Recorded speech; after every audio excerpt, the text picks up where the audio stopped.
Rajesh Nara Lokesh friend. So Nara లోకేష్కి బినామీ కూడా కిలార్ రాజేష్ కొన్ని వందల కంపెనీలు ఇలానే నెల 2 నెలలు 3 నెలల క్రితంలో ఏదైతే కొన్ని వందల కంపెనీలు రిజిస్టర్ చేసి ఆంధ్రప్రదేశ్ రాష్ట్రంలో ఉన్నటువంటి భూముల్ని కొట్టేయడానికి వేసినటువంటి కుట్రలో భాగం ఇది. ఆర్గనైజ్డ్ స్కామ్ ఇది. ఆంధ్రప్రదేశ్ రాష్ట్రంలో ఆంధ్రప్రదేశ్ రాష్ట్ర ప్రభుత్వమే ఒక స్కామ్ వాళ్ళ మనుషుల చేత ముందు వాళ్ళ మనుషులను పెట్టి వెనకాల వీళ్ళుండి భూములను కొట్టేసేటటువంటి ఒక పెద్ద స్కామ్కి ఈరోజు ఆంధ్రప్రదేశ్ రాష్ట్ర ప్రభుత్వమే తెరలేపింది. మీరు ఇక్కడ చూసుకుంటే పేరుకేమో పైకి టీసీఎస్ని చూపించారు. ఎందుకంటే టీసీఎస్ అంటే ఎవరు కూడా క్వశ్చన్ చేయం కదా.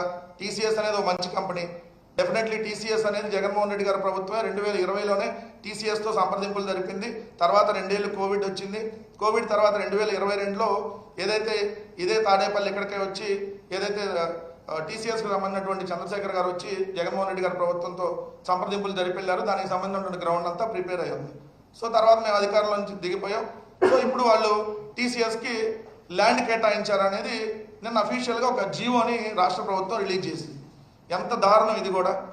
ఎందుకంటే ఇప్పుడు ఇది గవర్నమెంట్ అఫీషియల్ జీవో 21/4/2025 గవర్నమెంట్ అఫీషియల్గా టీసీఎస్కి భూములు కేటాయిస్తూ ఇచ్చినటువంటి జీవో.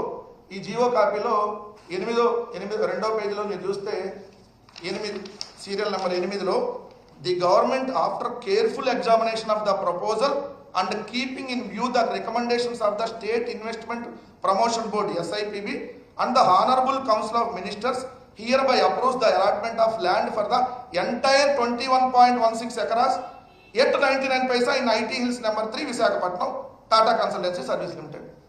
అంటే మొన్నటిదాకా అందరూ ఏమనుకున్నారు, ఎకరం 99 పైసలకు ఇచ్చారు అనుకున్నారు.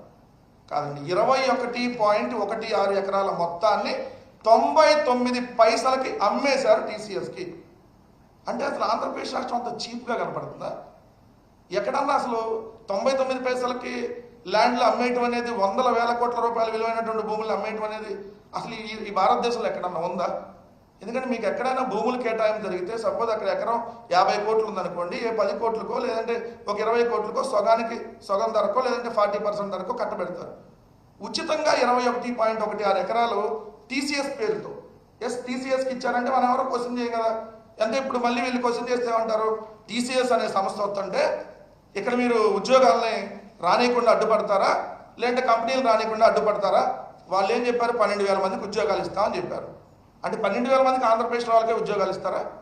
జగన్మోహన్ రెడ్డి గారు ఉన్నప్పుడు 75% స్థానికులకి ఇవ్వాలని నిబంధన పెడితే ఇప్పుడున్నటువంటి ఈ పార్టీలు ఎవరైతే ఉన్నారో తెలుగుదేశం, జనసేన, బీజేపీ అమ్మో మీరు ఇక్కడ స్థానికులకు 75% అంటే కంపెనీలు ఎట్ట వస్తాయి అన్నారు. మరి ఇప్పుడు ఈ 12,000 ఉద్యోగాల్లో ఒక 2,000 ఎన్నో ఆంధ్రప్రదేశ్లో వస్తాయి. మిగిలిన వాళ్ళందరూ వేరే రాష్ట్రాలకు సంబంధించినటువంటి వాళ్ళు ఇక్కడ వచ్చి పనిచేస్తారు. సో దానికి ఉచితంగా వాళ్ళు అడిగారు మిమ్మల్ని ఎవరిని ఏమని, టీసీఎస్ అనే సంస్థ మిమ్మల్ని ఎవరిని ఏమని అడిగిందా?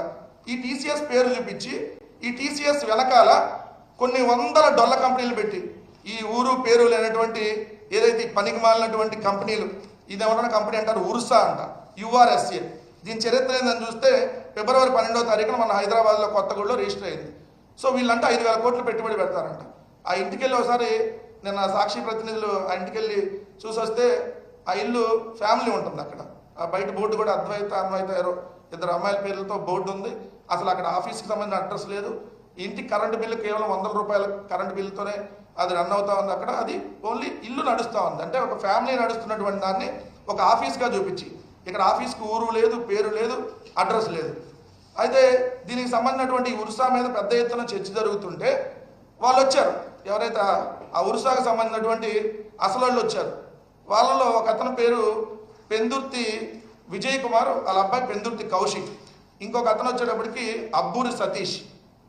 ఈ పెందుర్తి కౌశిక్, అబ్బూరి సతీష్ అనేవాళ్ళు అమెరికాలో ఇట్లానే ఒక చిన్న కంపెనీ పేరుతో రిజిస్టర్ చేసి వాళ్ళ సొంత ఇంట్లోనే ఊరికి రిజిస్టర్ చేసి పెట్టారు. అది కూడా నారా లోకేష్ అమెరికా వెళ్ళే ఒక నెల రోజుల ముందు ఒక రిజిస్టర్ చేసి కంపెనీ పెట్టారు. ఆ కంపెనీ పేరు చూపించి మొన్న దావోస్లో తెలంగాణ ప్రభుత్వంతో కూడా 5,000 కోట్లు పెట్టుబడులు పెడతామని చెప్పి అది ఒక స్కామ్. అంటే ఇక్కడ ఈ 2 రాష్ట్ర ప్రభుత్వాలని లో స్కామ్ చేసేటటువంటి వాళ్ళు ఎవరుంటారు తెలుసు, చంద్రబాబు నాయుడు గారు అనేది వాస్తవం.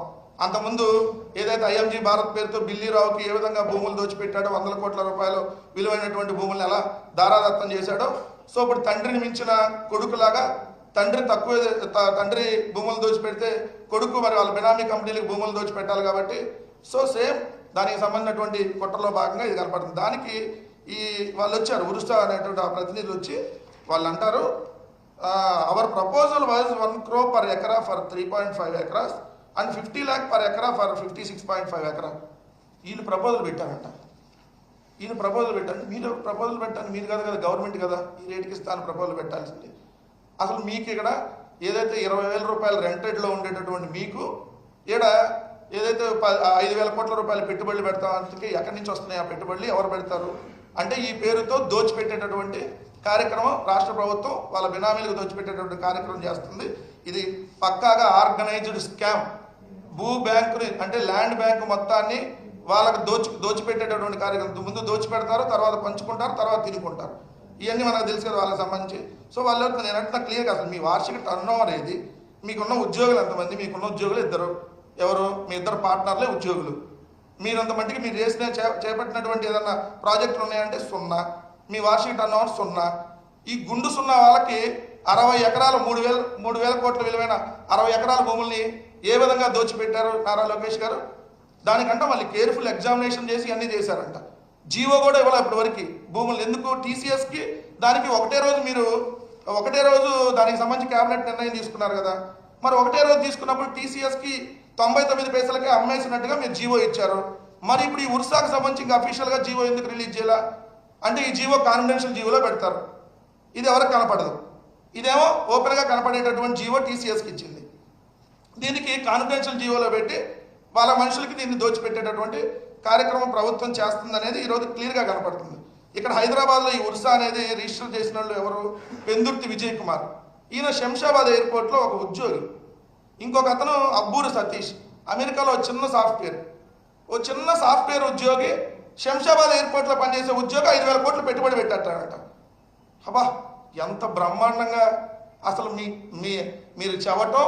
దానికంటే స్టేట్ బోర్డు ఉంటుంది కదా, ఏదైతే మనకి state promotional board, state investment promotional board okay చేయటం. ఏది వాళ్ళ పుట్టు పూర్వోత్తరాలు ఏమి, వాళ్ళ పుట్టకేంటి, వాళ్ళ స్థాయి ఏంటి, వాళ్ళు చేపట్టిన ప్రాజెక్ట్ ఏంటి, ఏం ఎంక్వైరీ చేయరంట. State investment promotional board okay చేసిద్ది. ఎస్ కాపులపాడులో ఒక 56.5 ఎకరాలు, ఏదైతే మధురవాడలో ఒక 3.5 ఎకరాలు ఇచ్చేద్దామని ఇచ్చేయంగానే మంత్రివర్గం ఏదైతే గుడ్డిగా తలుపేసేసి ఓకే చేసిద్దంట. మరి ఇది నారా లోకేష్కి సంబంధించి కాబట్టి ఓకే చేశారు అంటున్నాం. సో ఖచ్చితంగా ఇది నారా లోకేష్ బినామీలు పేరులతో ఈ కంపెనీలు రిజిస్టర్ చేయించి ఆంధ్రప్రదేశ్ రాష్ట్రంలో ఉన్నటువంటి విలువైనటువంటి భూముల్ని కొట్టేయడానికి ఈ రాష్ట్ర ప్రభుత్వం ఈ ఫేక్ కంపెనీని సృష్టించింది అనేది ఇక్కడ క్లియర్గా అర్థమవుతుంది. దానికి ఈ వారం రోజులుగా మేము దీని మీద మాట్లాడుతుంటే ఈ 2 పత్రికలు ఉంటాయి, ఏదైతే తెలుసు మీకు, ఈ రాష్ట్రానికి పెట్టినటువంటి పేడ 2 పత్రికలు. ఆ 2 పత్రికలు, ఆ 4 ఛానళ్ళు ఉన్నాయి. పోతే ఈ రాష్ట్రం ప్రశాంతంగా ఉంటుంది, రాష్ట్రానికి ఉన్న దరిద్రం కూడా ఉంది. వాళ్ళు ఈరోజు హెడ్డింగ్ పెట్టి పెట్టుబడులను అడ్డుకుంటే రాష్ట్రానికే నష్టం. ఎవడు అడ్డుకున్నాడే? పెట్టుబడులు మేము అడ్డుకున్నావా? ఏది ఊరు పేరు లేనటువంటి ఓ పనికి మాలినటువంటి షెల్ కంపెనీలు రిజిస్టర్ చేసి మీరు భూములు దోచిపెడుతుంటే పెట్టుబడులు వచ్చేసినాయా? ఏడ పెట్టారు పెట్టుబడి?